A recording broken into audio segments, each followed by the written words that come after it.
Assalamualaikum warahmatullahi wabarakatuh. Selamat pagi, selamat siang, selamat sore, dan selamat malam. Kapanpun Anda menonton video ini. Sebagaimana yang telah disampaikan pada video pertama, maka video kali ini saya akan membahas tentang tujuan dari presentasi. Untuk itu saya ingin memperlihatkan beberapa materi kepada teman-teman sekalian. Semoga bermanfaat. Mari kita ikuti slide-slide berikut.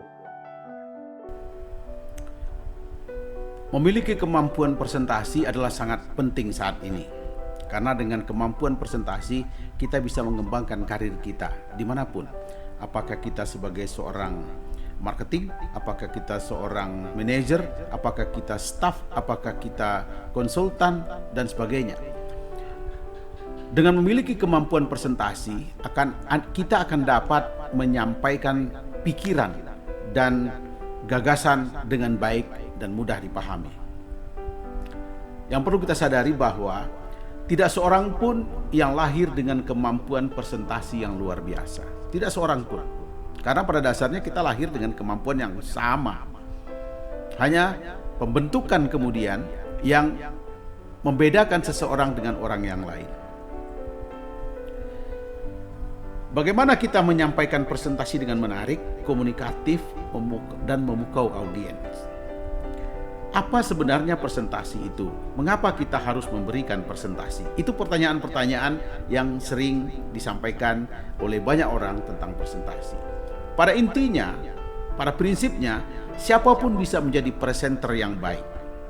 Saya, Anda, siapapun bisa menjadi presenter yang baik.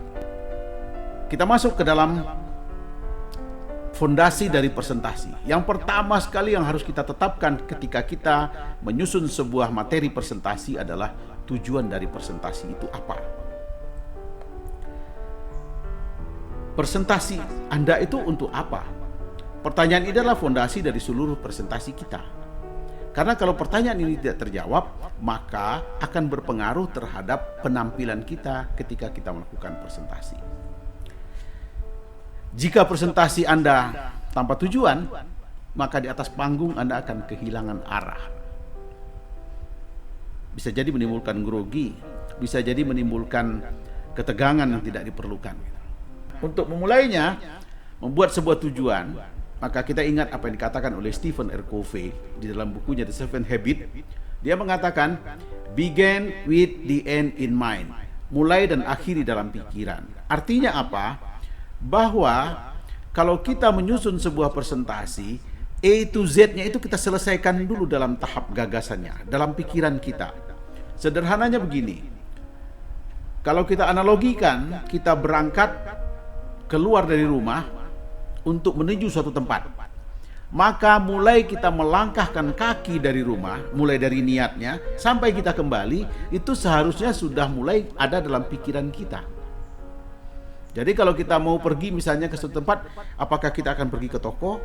Tokonya toko apa? Yang mau dibeli di toko itu berapa?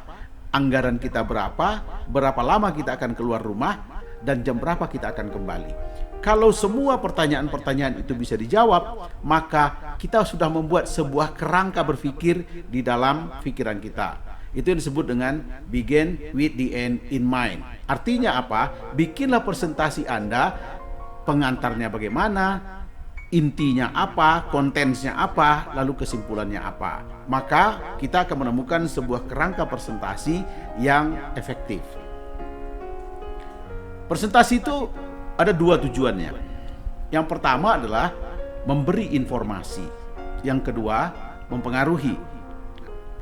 Presentasi yang memberi informasi ini ditujukan untuk audiens yang tidak familiar dengan hal yang Anda sampaikan, atau memaparkan fakta dan data. Ini disebut dengan presentasi informasi. Di akhir presentasi, audiens harus mengerti sesuatu yang sebelumnya mereka tidak ketahui. Misalnya, Anda menyampaikan sebuah presentasi tentang performance company Anda di depan audiens Anda, pejabat-pejabat misalnya. Maka kita harus jelas informasi apa yang ingin kita sampaikan dengan tajam, yang ingin ditangkap oleh audiens kita. Pesan apa yang ingin kita sampaikan. Ketika kita menyampaikan presentasi dalam bentuk informasi ini, bentuknya harus sederhana dan mudah dipahami. Sering kita lihat orang presentasi, tabel-tabel demikian rumitnya dengan angka yang banyak itu ditampilkan sedemikian rupa apa adanya, seolah-olah memindahkan buku ke dalam slide. Sering sekali kita ketemukan orang presentasi dengan model begini. Ini tidak mudah dipahami dan membuat kita jadi jenuh melihat. Presentasi yang menarik itu adalah bentuknya harus sederhana dan mudah dipahami oleh audiens. Albert Einstein mengatakan, if you can't eat simply, you don't understand it well. Jadi kalau kita tidak bisa menyederhanakan persoalan rumit itu, artinya kita tidak memahami dengan baik. Jadi kalau Anda ingin mempresentasikan tentang performa perusahaan Anda harus bisa menyampaikannya dengan sederhana sehingga orang yang tidak tahu perusahaan Anda pun menjadi mengerti. Anekdotnya, bagaimana seorang ahli fisika nuklir bisa menjelaskan teori fisika dan itu bisa dimengerti oleh tukang buat kue. Begitulah yang disebut dengan menyederhanakan informasi yang rumit agar mudah ditangkap oleh audiens. Nah, presentasi yang kedua yaitu presentasi yang tujuannya untuk mempengaruhi. Presentasi seperti ini bertujuan agar audiens melakukan tindakan setelah presentasi berakhir. Ada gairah, ada semangat, ada dorongan agar orang melakukan sesuatu.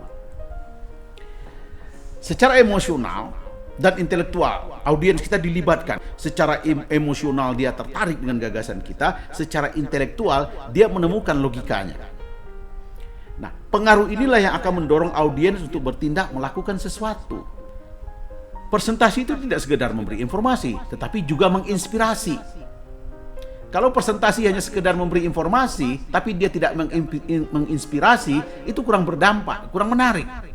Nah, presentasi tidak hanya membujuk, tapi juga memotivasi, mendorong orang, menambah semangat orang, meningkatkan energi positif orang.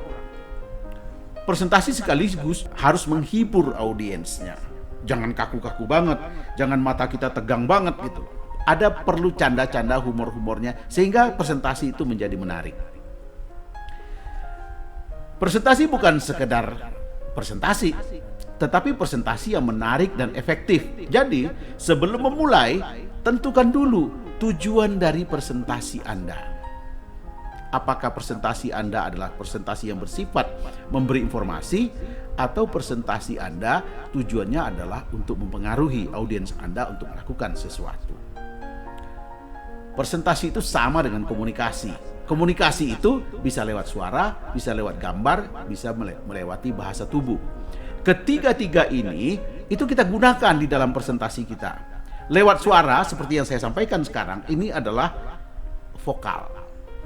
Ya. Kemudian lewat gambar, bagaimana slide kita diberi ilustrasi-ilustrasi yang sesuai dengan tema yang kita bicarakan, sesuai dengan materi yang kita bicarakan. Kemudian bahasa tubuh kita, gerak-gerik kita itu menunjukkan penekanan terhadap vokal kita. Apa saja komponen dari presentasi atau komponen dari komunikasi? Yang pertama adalah komunikator. Dalam konteks ini, saya adalah komunikatornya. Kedua, media. Dan yang ketiga adalah audiens. Ketiga-tiga ini harus kita siapkan sedemikian rupa. Komunikasi yang sukses apabila terjadi ketika audiens menerima dan memahami sebuah pesan persis sama dengan apa yang dimaksud oleh komunikator. Jadi kalau saya menyampaikan tentang tujuan presentasi, saya berharap pemahaman saya mengenai tujuan presentasi dapat sama dengan apa yang Anda pahami. Komunikasi yang baik akan meminimalkan distorsi informasi sebanyak mungkin. Jadi kita berupaya sedemikian rupa sehingga apa yang kita sampaikan tidak terdistorsi. Semakin banyak yang diterima oleh audiens kita, maka kita akan menjadi seorang komunikator yang baik. Komunikasi sukses apabila pesan yang disampaikan diterima dan dipahami sama dengan maksud si komunikator. Itu intinya. Seperti tadi disebutkan, komponen presentasi itu presenter, media, audiens. Nah, Sang presenternya siapa? Saya, Anda. Medianya, sarana yang kita gunakan dalam penyampaian. Slide yang Anda tampilkan, baju yang Anda pakai, suara yang Anda perdengarkan, bahasa tubuh yang Anda tunjukkan, kata-kata yang Anda pilih, pesan yang Anda sampaikan, audiens atau orang yang mendengarkan presentasi Anda. Itu adalah komponen presentasi. Jadi, semuanya tentang komunikasi. Sebagai presenter, Anda menjual gagasan, ide, dan keyakinan Anda kepada audiens Anda. Public speaking, it's not talent, it is skill. Jadi, kemampuan berbicara di depan umum itu atau public speaking itu bukanlah bakat, tetapi itu skill. Karena dia skill, dia bisa dipelajari. Jadi teman-teman sekalian, kalau Anda ingin menjadi seorang presenter yang baik, Anda tidak usah berkecil hati. Anda bisa memperbaiki kualitas presentasi Anda dengan mempelajari berbagai macam aspek dari teknik presentasi. Perlu saya ingatkan kembali sebelum saya tutup dalam sesi ini, bahwa kita harus menetapkan tujuan dari presentasi. Presentasi itu ada dua tujuannya. Pertama, sebagai informasi. Yang kedua, untuk mempengaruhi. Itulah tadi yang disebut dengan pentingnya menentukan tujuan dari presentasi.